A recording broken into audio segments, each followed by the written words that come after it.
师尊入魔后，被整个修真界围剿，所有人都以为他死了，其实是我把他藏了起来。在他战损失忆后，我将他藏在乡下，哄骗他是我的丈夫。师尊为我做饭洗衣，还要喂鸡，夜夜缠绵不休，成功把他从清冷仙尊改造成了纯欲人夫。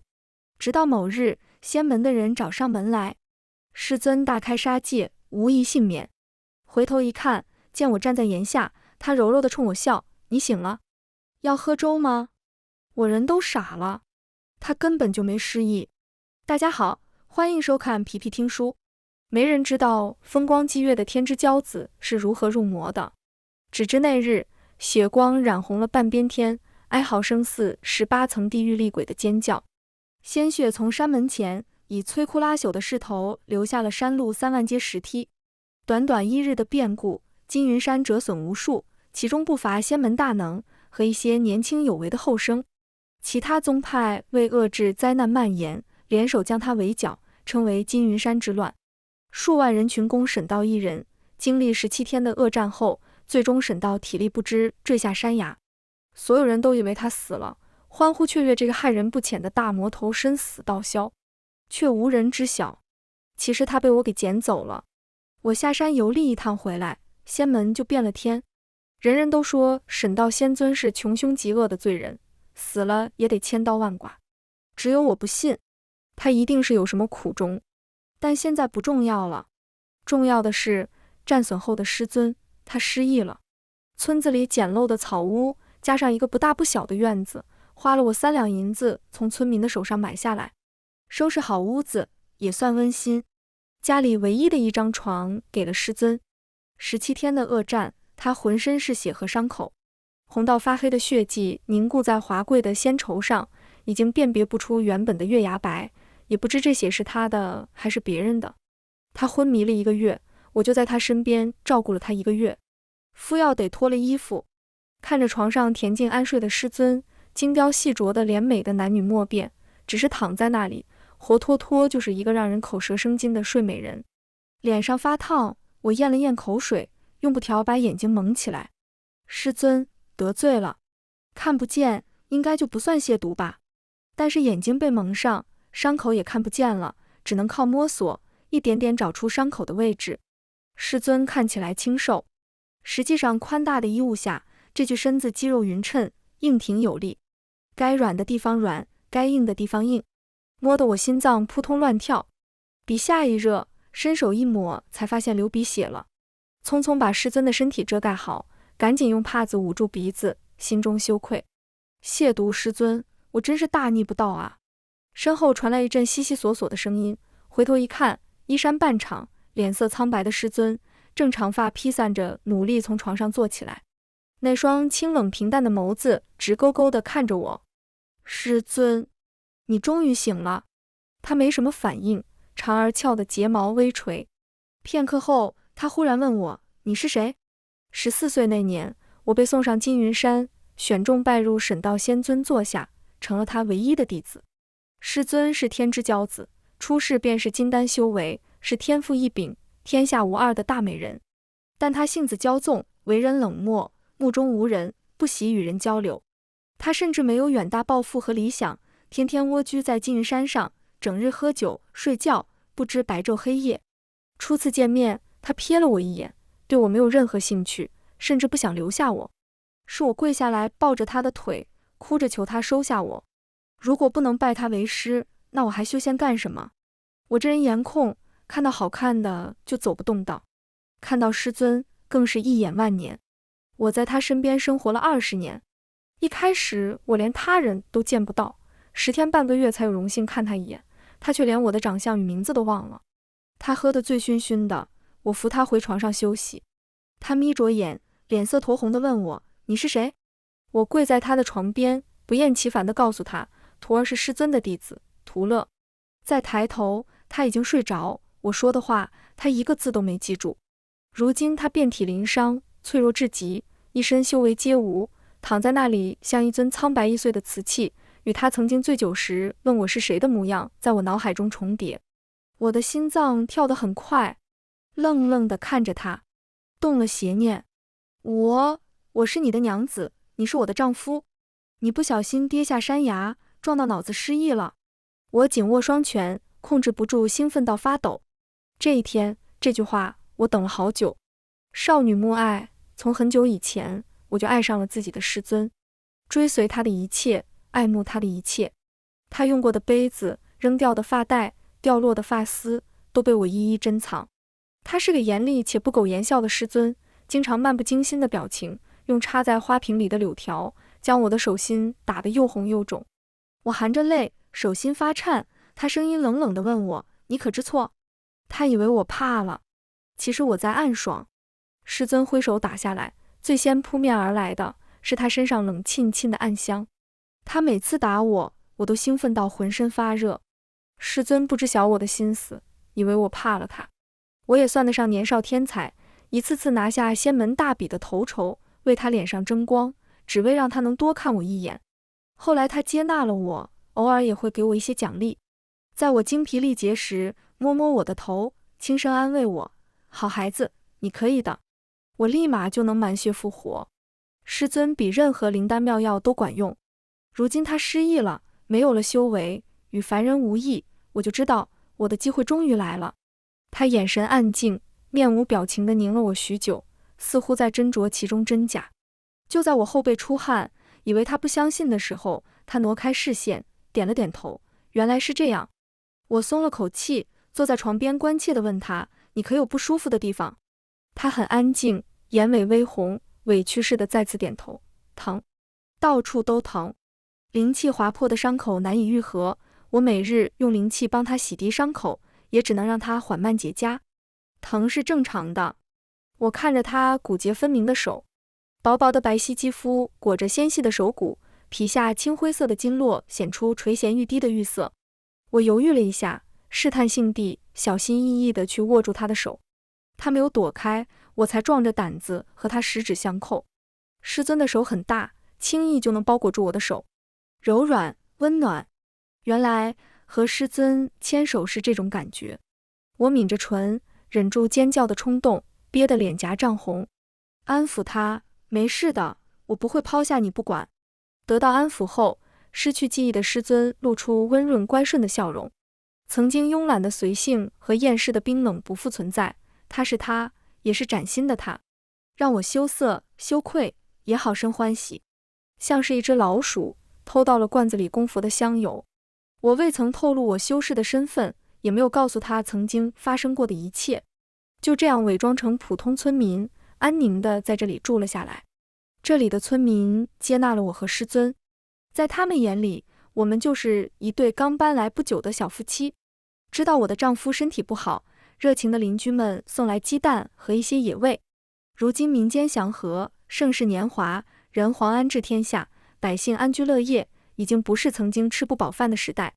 师尊身上的伤花了3个月的时间才完全康复，大多数时候他都很安静。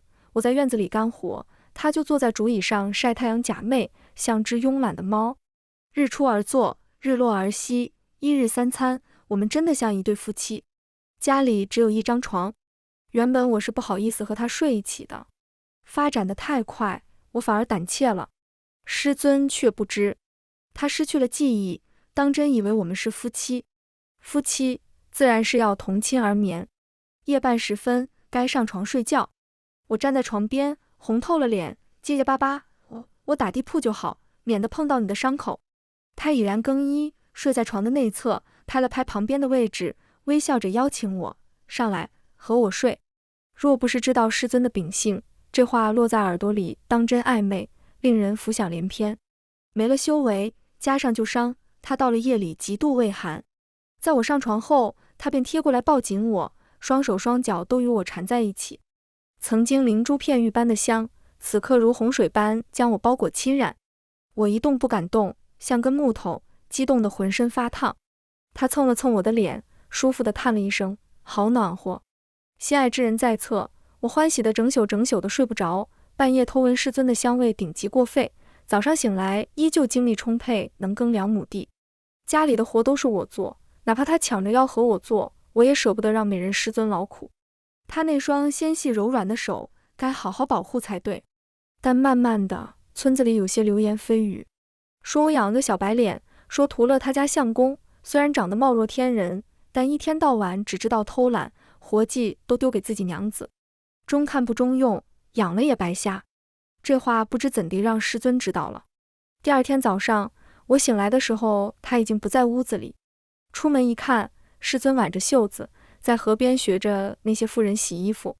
他长及腰的墨发用一根红色发带系起来，手法笨拙但认真地挥舞棒槌浆洗衣物。丰腴健康的妇人唱着嘹亮的歌，阳光下的师尊发丝闪着光，额头上一层薄薄的银汗，肤若凝脂，让人想咬一口。一尘不染的仙人堕入了凡尘，成了我的丈夫。我这辈子没什么出息，从小就想让师尊当我男人，如今终于得偿所愿。我痴痴地看着，馋得流口水。回过神，连忙上前去抢过他手里的衣服。你怎么自己偷偷就来了？他笑着看我，我总要和你一起分担，不能让你一个人受累。我红了脸，低着头不敢看他。把衣服拧干，我拉着他的手离开。面色红润的妇人们开起玩笑，阿乐真是心疼你男人呢，男人可不是拿来宠的，就该让他们下地干活，才能知道女人的不容易。我头也不回，耳朵上像是烧起了一把大火。走远了些，步伐才慢了下来。师尊抢过我怀里的木盆，摸摸我的头。你不必理会那些人的话。他摇摇头，眼神认真地看着我。我是你夫君，这段时间辛苦你照顾我，但我不能一直理所当然地享受你的好。他忽然低下头，在我唇瓣上轻轻地贴了一下，犹如蝴蝶振翅扫过的痒，让我心间震颤。这一刻，万物的时间流速变得极为缓慢，眼中倒映的他的身影和笑容却越发清晰。他牵着我的手，姿态亲昵，让我忽视了他眼中一闪而过的粘稠暗光，只觉得放在我腰上的那只手执拗般掐得越来越紧。多谢你没有抛下我，阿乐，我爱你。那之后，家里的活大多是师尊来做。他学会了做饭洗衣，农忙时还要下地。他皮肤白净，和被太阳晒得黝黑的乡下汉子们格格不入。私底下有人笑他是小白脸，他也不生气，温和地笑着说，我娘子把我养得好。他的掌心生了一层薄茧，夜里睡在一起，打着蜡烛摸他微微粗粝的手，我心疼得不行。他摸摸我的脸，不以为然地安慰我，这样才更有男子气概，免得人家说我是小白脸。我笑了，要你真是小白脸，我也养不起这样好看的。他翻身压在我身上，捧着我的脸，唇瓣一下一下啄吻。养得起的，我吃得少，干得多，还能伺候你，你不能不要我。我的心跳又加快了，愣愣地痴痴地和他对视。缄默片刻后，他的手钻进我的衣襟，掐着我的腰，呼吸加重，目光深沉，像是变了个人，吓得我一个机灵，险些以为他恢复了记忆。很快，他的侵略占有让我忽略了他的异常，逃无可逃。阿乐，阿乐，他一遍一遍压抑地唤我的名字。烛光投射在墙上的影子高低拉扯，本就不结实的床子蛙乱叫到了后半夜。看起来纤细无力的小白脸师尊，其实经久耐用，情到深处直接失去了理智，直到我哭着叫停，他才意犹未尽地停下。劳累一夜，第二天他还能起来喂鸡。迷迷糊糊醒来，站在门口看他。他捧着破壳而出的小鸡仔，笑盈盈地说，阿乐，你瞧，鸡生蛋，蛋生鸡，我们的日子会过得越来越好。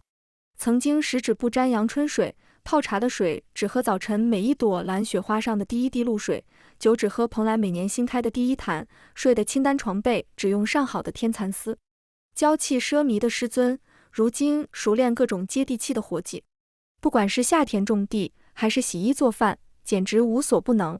清冷金贵的仙人，白日做活，晚上楚楚可怜地央着我再来一次，成功被改造成了纯欲人夫。我以为往后都会这样安宁地生活下去。直到某日，仙门的人找上门来，一群持剑的白衣修士看到曾经仙风道骨、可望不可及的沈道沦落到穿着粗麻布衣，苟活于此，不禁露出快意的讥笑。你这魔头，害死了那么多人，有何颜面存活于世？今日我等便将你绳之以法，为我同门报仇雪恨。沈道面无表情地捧着怀里的菜篮子，里面绿油油的豆角，是今早李婶送给他的。他的眼睛漆黑如墨，冰冷沉寂，在渐渐的寒芒刺向他的脸的一瞬间，剑身瞬间破裂，直接裂到那修士的手臂，再到全身。惊恐的表情定格在脸上，还未来得及发出惨叫，便如泥块般分裂成无数块。其他人露出震撼之色。你不是修为尽失吗？沈道有些烦了，眉心微蹙，杀意蓬勃。不知死活的东西！惨叫声如浪潮般起起伏伏。我站在院子里，看到一地碎尸，血流成河。本该失忆的师尊连手都没抬，便将在场数十位修士全部诛杀。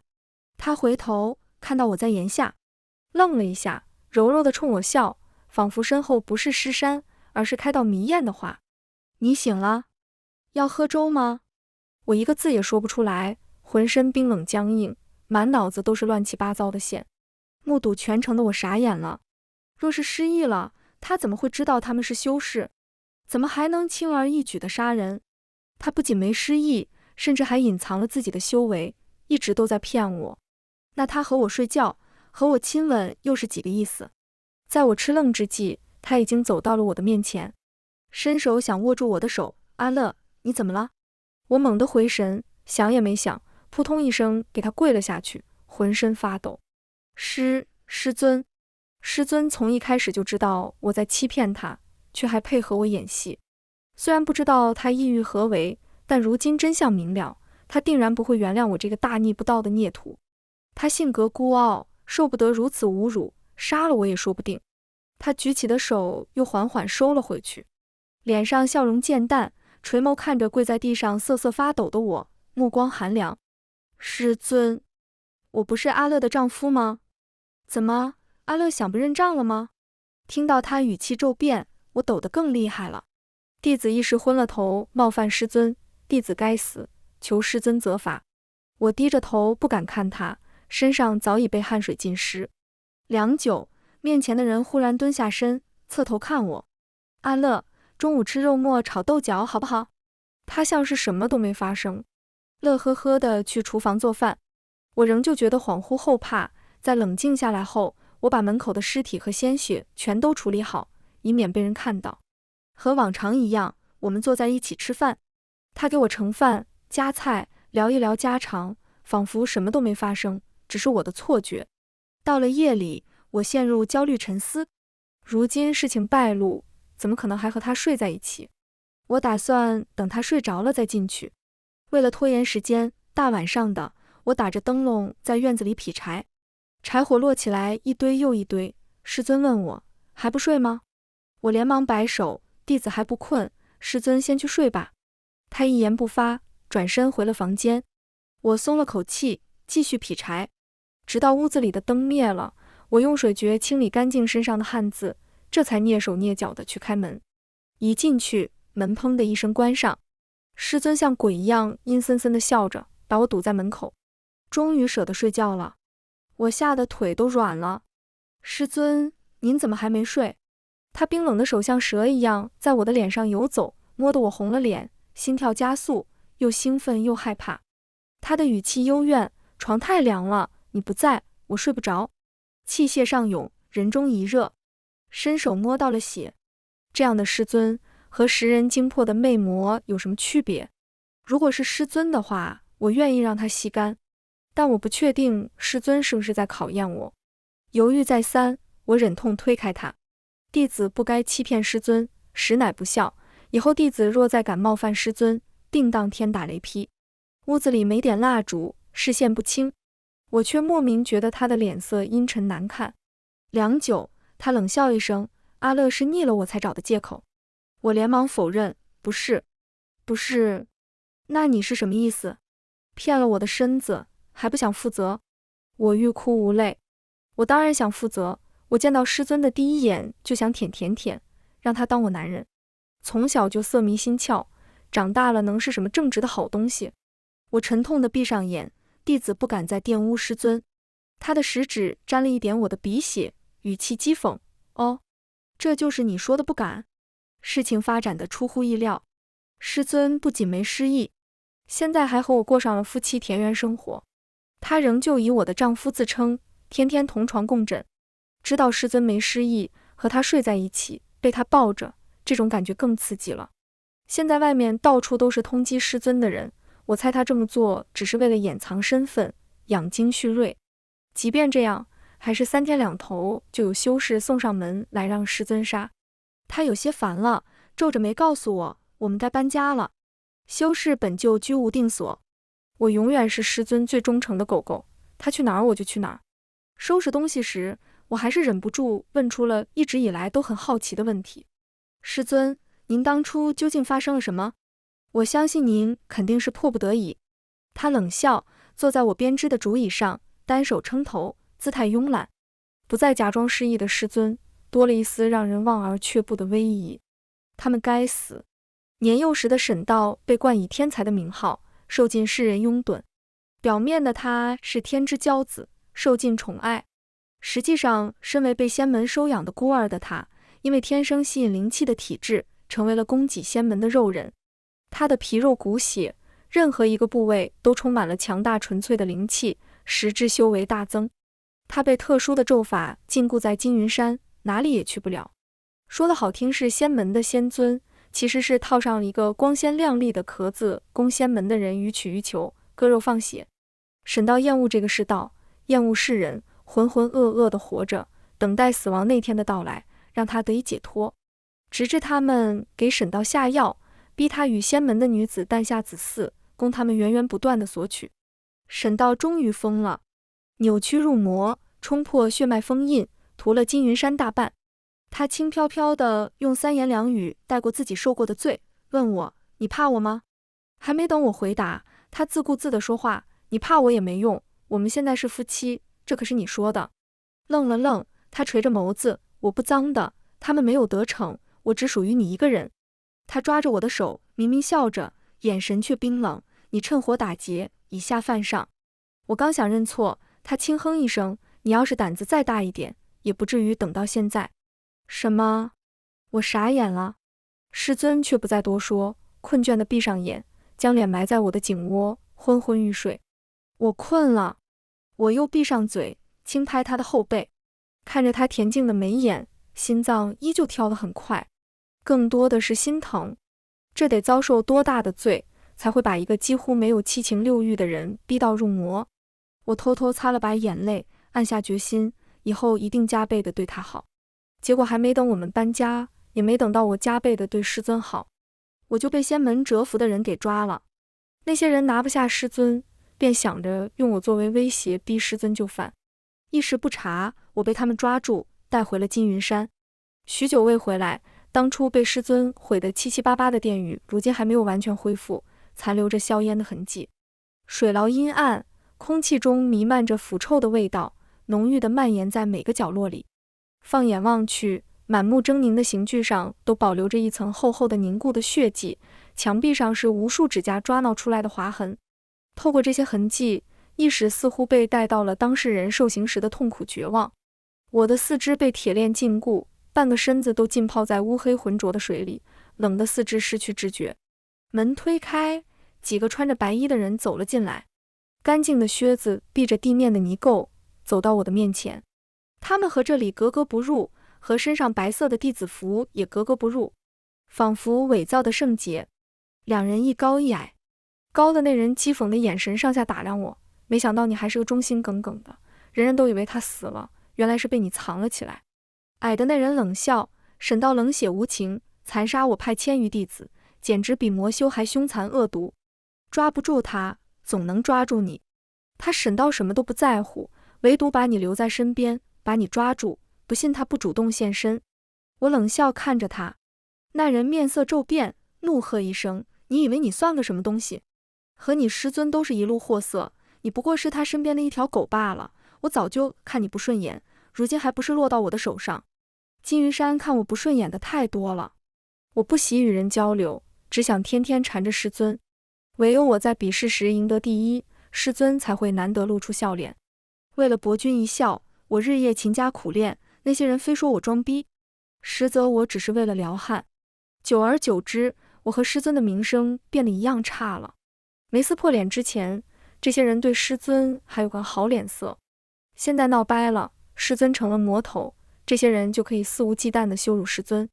犹不解气，他指着墙上斑驳的抓痕，狞笑着对我说：“那是你师尊被剜肉剔骨时抓出来的。”心脏一缩，我惊愕地看向他，他被我的表情逗得哈哈大笑，乐得见我痛苦。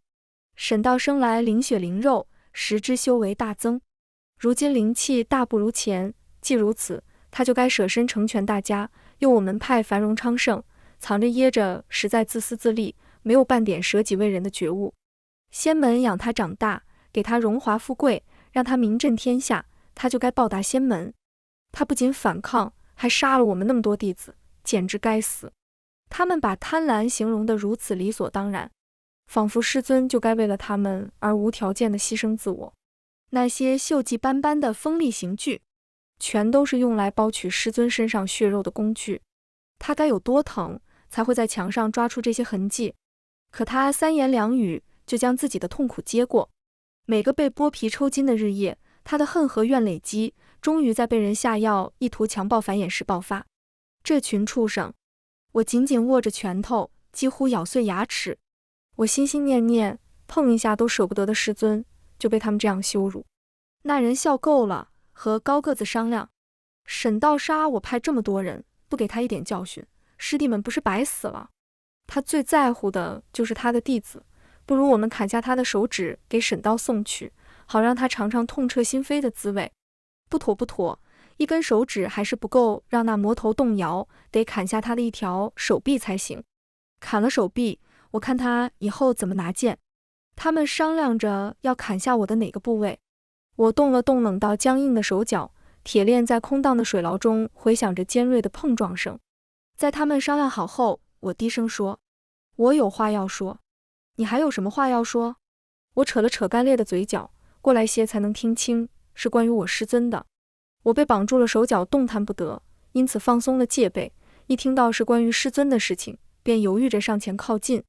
我攥住铁链，冲破的灵力顺着手臂直达拳头，蓄势待发。我轻笑一声：“我师尊说一定要送你们下地狱。”话音落下，铁链瞬间碎裂，两人大叫不好，急速后退时，我已经先一步掐住了其中一人的脖子，是那个对我师尊出言不逊的矮子。还不等他反抗，我就掐断了他的灵根，痛得他几乎晕死过去。我扯断脚上的链子，一步步走出水牢，在另一人的注视下，将在我手上挣扎的矮子的脊柱生生拔了出来。他发出凄厉的惨叫，痛苦到涕泗横流，吐着舌头，口鼻流血，手脚抽搐，向两边分开的眼球慢慢灰败。一开始他还能叫，苍白的带着血丝的脊骨拔出来后，他就叫不出来了。软塌塌的，被我随手扔到旁边，折叠成了奇怪扭曲的形状。高个子吓得瘫软在地，脸色苍白。你的灵脉不是被封印了吗？我甩了甩手上的血。要是不装一下，你们怎么会把我带回来呢？剑光之中，鲜血四溅。他们似乎忘了，我曾是蝉联5年仙门比武大会的魁首，偶尔藏拙，也不过是故意为了让师尊联系鼓励我罢了。身为沈道仙尊的弟子，受我道业，他们真以为我只是沈道身边一个只会摇尾巴的小宠物？正巧，我早就想杀了你们，为我师尊报仇雪恨。他想跑的时候已经迟了，我抓住他的舌头，扯出一连串的内脏，咕叽咕叽的声音像在呕吐。又死一个！推开水牢的门，外面坚守的人看到我，再看到我身后的2具尸体，面色大变，顿时戒备。妖女逃出来了，还杀了2位师兄，快杀了他！师尊是魔头，我是妖女，听起来莫名般配。我擦去脸上的血，接住迎面而来的剑刃。极度兴奋的情况下，被剑气划破的伤口和捅出来的一个个血窟窿已经不知道疼。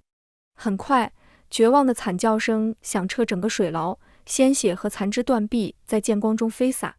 他们在惊惧中谩骂：“疯狗，你就是沈道的一条疯狗！”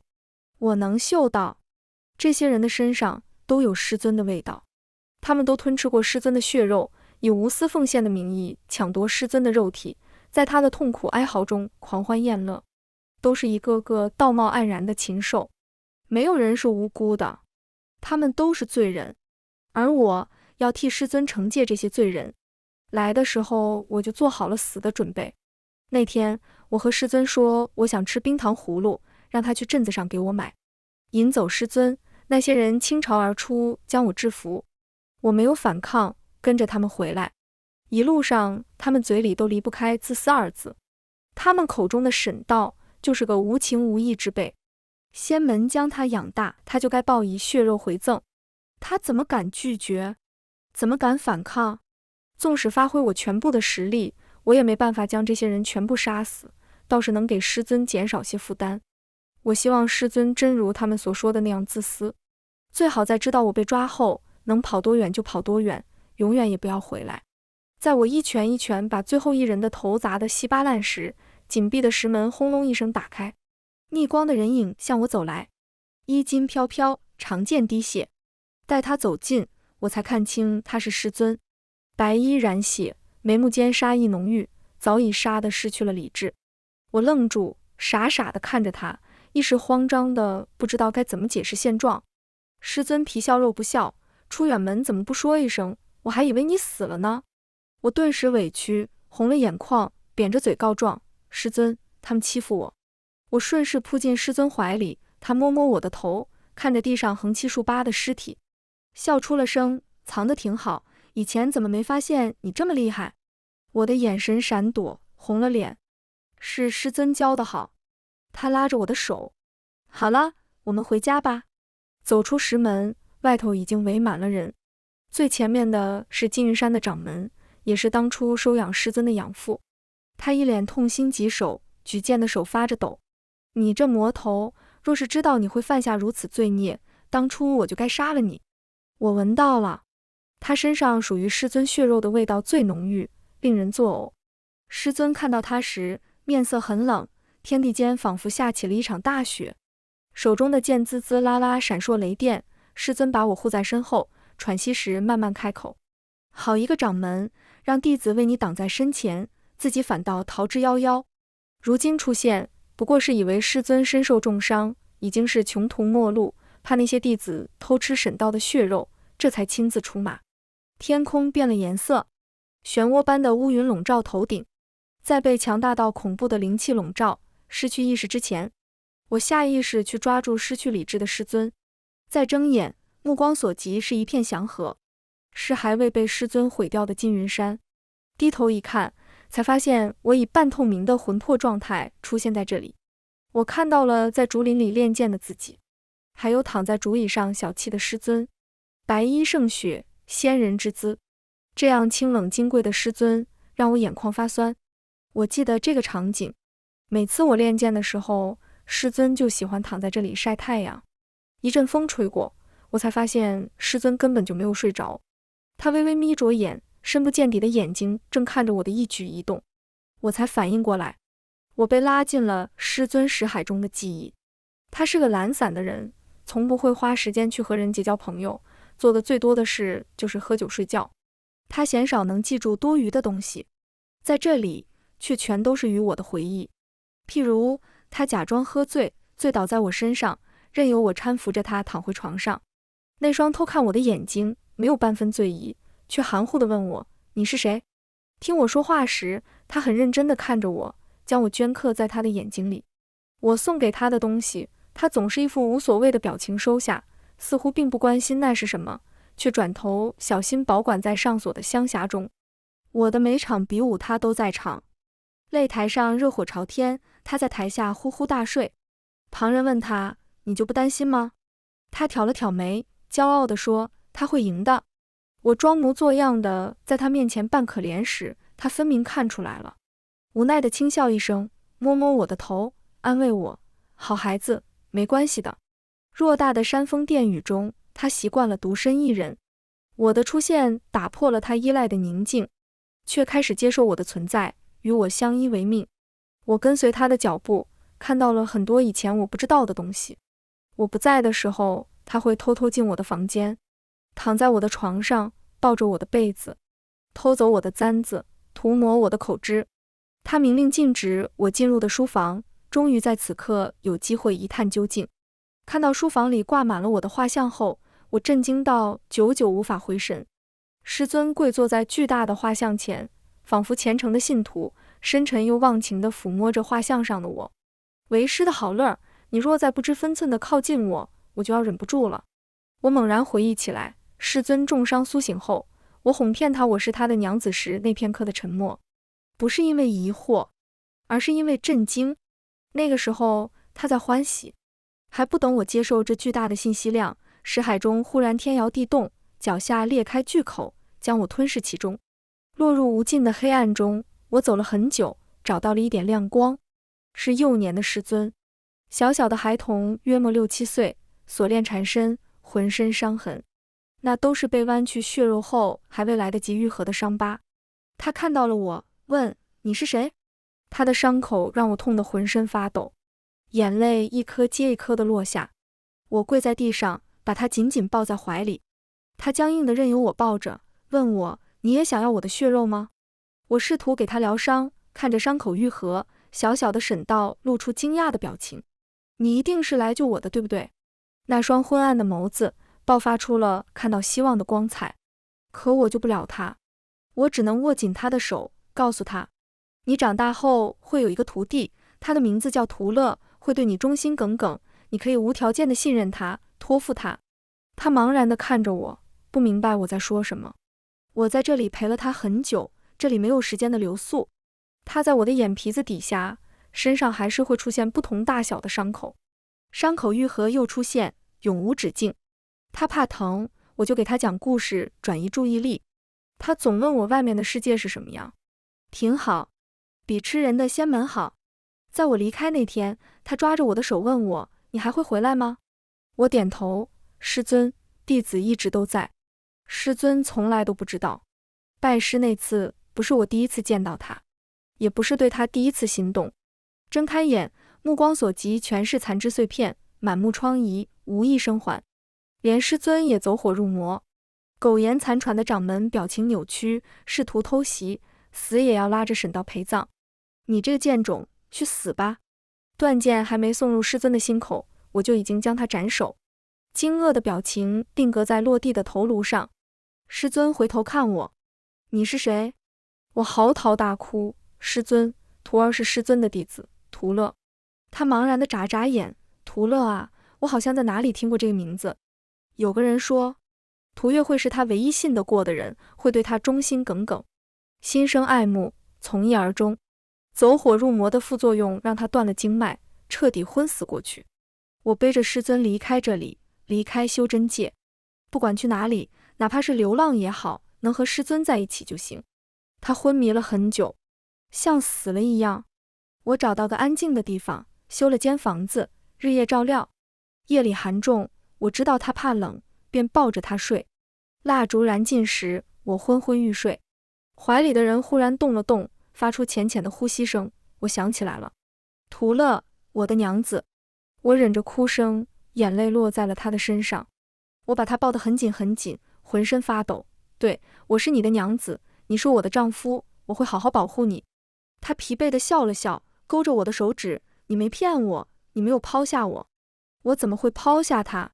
师尊不知，在我年幼时，妖魔泛滥，民不聊生，我的爹娘死于妖魔，就连我也险些丧命。那时的师尊跟随掌门下山，坐在轿辇中，眉目清冷，惊鸿一瞥。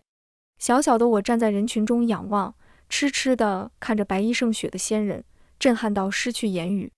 不知妖魔从何处钻出来，人群乱成了一锅粥。我被推倒踩踏，没人听见我的求救，反倒是妖魔发现了我，要将我撕碎时，是师尊救了我，宛若天神降世，解我千千苦结。他没记住我是谁，随手一救，给自己救了个狗皮膏药一样的徒弟。从此小小的爱慕的种子埋在了心里。他们都说我肉体凡胎，修不成仙。我不信，千辛万苦爬上金云山，对长老说我要做沈道仙尊的弟子。所有人都笑我不自量力，他们逼着沈道必须选个弟子，免得被人诟病。他被催得烦了，随手一指，选到了我。我爱他，第一次见到他就爱他，爱他的孤傲，爱他的清冷，爱他不经意的慈爱。我要明月睹我，也要明月高悬，却不想明月奔向我。全文完，皮皮听书，感谢您的观看，每天上新精彩小说，喜欢就订阅吧。